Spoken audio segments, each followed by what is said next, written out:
The real estate market is changing in Atlanta, in the suburbs of Atlanta, in Georgia, all across the country. The real estate market is changing. We've all seen great appreciation over the last few years. House prices have been going up. When we flip some of our houses and we put them on the market, we get multiple offers and we sell it within the first 24 hours. Sometimes we put one of our houses on the market a few months ago. We had our first full price cash offer literally within about an hour of listing it on the market. I mean, within an hour, the agent went over there and looked at the house and made the offer and everything. So that's the way everyone's been used to that. We all know that about 10 years ago, the real estate market crashed, probably one of the largest crashes in most of our lifetimes. In 2008. I got stuck in that personally. I bought a house in 2007, and I won't say I lost my shirt on that house because I hung on and I kept that house and I lived in it for 8 years, and I eventually sold that house for almost what I bought it for, within a couple $1,000s of what I paid for it. Finally sold it. I stayed into it. A lot of people walked away from their houses. It was called a strategic default. People would just walk away because they owed more than the house was worth. Back then, I knew that I could still afford the mortgage payment on the house. I still had a job. At one point during that time period, I did lose my job, and then I got another job. But I stuck with it, and I stayed in the house. Still needed a place to live. Still needed a roof over my head, so I stayed there. I liked my house, and eventually, I only wanted to live there for a couple years, and then I was going to buy a bigger house. But life throws you curveballs sometimes, and you got to deal with that. So I finally sold that house, and then moved. We bought this house that we live in now because my wife and I were growing our family, and we needed more space, and that old house was not large enough for our family. And now we have another addition to the house since we bought this one. So, um, anyways, the market's changing. I just got back from a real estate mastermind conference. I'm a member of a few different. They're called mastermind groups, kind of like a conference, but it's a group of a lot of real estate investors that all do what we do, and we're all across the country, all over the United States. There's some investors in our group that are buying hundreds of houses a year. Another gentleman that I know in our group, since he got started in the early 2000s, has literally bought thousands of houses. Thousands of houses. Okay, so these are high and low level people from all different types, all different niches. Some of them do rental properties, some of them do owner financing, some of them flip high end properties, some of them make affordable houses, some of them build houses, some of them do development, some of them own commercial strip centers. We all are in real estate. And the number one message a few weeks ago, at the beginning of November when we went to this meeting, was the real estate market is changing. We're all seeing it. There have been a couple properties that we have purchased recently within the last few months, and we ultimately resold those properties, and we didn't sell them for as much as we thought we were going to sell them for. And we have a few right now that are sitting on the market and they're not selling, and we thought they would sell.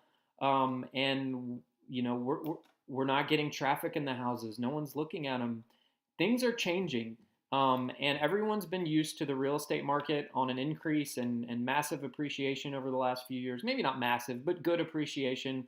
Values have recovered from 10 years ago. But in reality, if you look at history, real estate markets experience a correction, whether that's a big correction or a small correction, about every 10 years.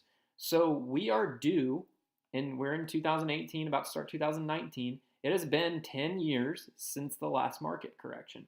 So we are due for another one, and I think we're seeing it right now. I'm just seeing it and speaking with everyone I know that things are slowing down. So as a result, we're being a little bit more conservative with what we're offering. I know a lot of sellers will reach out to us and say, "Oh, well, the house down the street sold, 6 months ago for $250,000.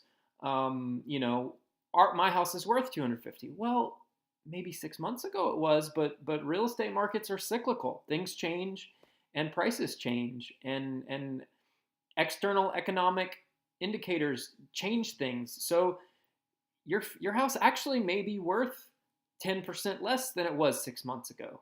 Maybe not. Maybe it's 5%. Maybe it's worth the same. We don't know.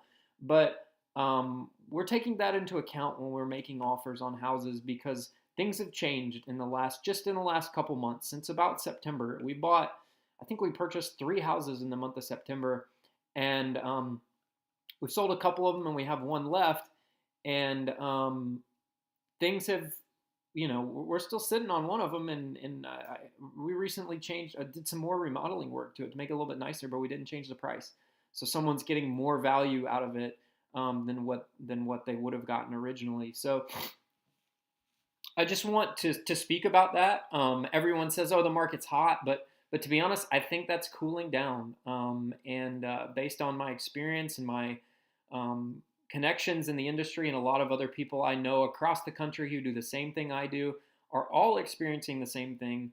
But to be also, real estate is highly local, for one thing. So you have to take that with a grain of salt. So, a market could be hot 2 neighborhoods over, but your neighborhood may be dead. There may not be any activity going on in your neighborhood, but the neighborhood 2 neighborhoods over might be super hot because maybe that's in a different school district, or maybe, there's some sort of external influence that's affecting why that neighborhood is hot and yours isn't. So just keep that in mind. We're going to evaluate when we look at a property, we look at what houses are selling for in your neighborhood, not around you. And we're also looking like what's happening recently and what do we think the market's going to do eventually, and that sort of thing. Also, the cost of labor has gone up in the last few years, so our costs of remodeling houses is getting more expensive. So we have to factor all that into an account. So, if you're wanting to sell your house, honestly, now's a good time to sell it because, we're at a peak right now. Let's say we're at a plateau. Well, we're at a peak, right? So as the market starts to go down, you're going to have to figure out where the bottom is. And no one knows where the bottom is. So the best time to sell is when it's at a peak, and the best time to buy is when it's low. So, a lot of people who purchased houses in 2010, 2011, 2009, they are sitting pretty right now because they bought at the bottom of the market and prices have appreciated, and now they're sitting on a lot of equity. This house I live in, I bought it in 2015, which was just a few years ago, but we've seen a pretty significant increase in the value of our house. So, if you're going to sell, then now's probably the time to sell it. We don't know what the market's going to be a month from now, 2, 3, 4, 5, 6 months from now. No one knows, but we can only guess that based on history, every 10 years there's a market correction. And sometimes it's a minor correction and sometimes it's a major correction. Like 2008 was a major correction. So just keep that in mind. And I want to do a quick video about that because we're definitely experiencing a market change here in Atlanta.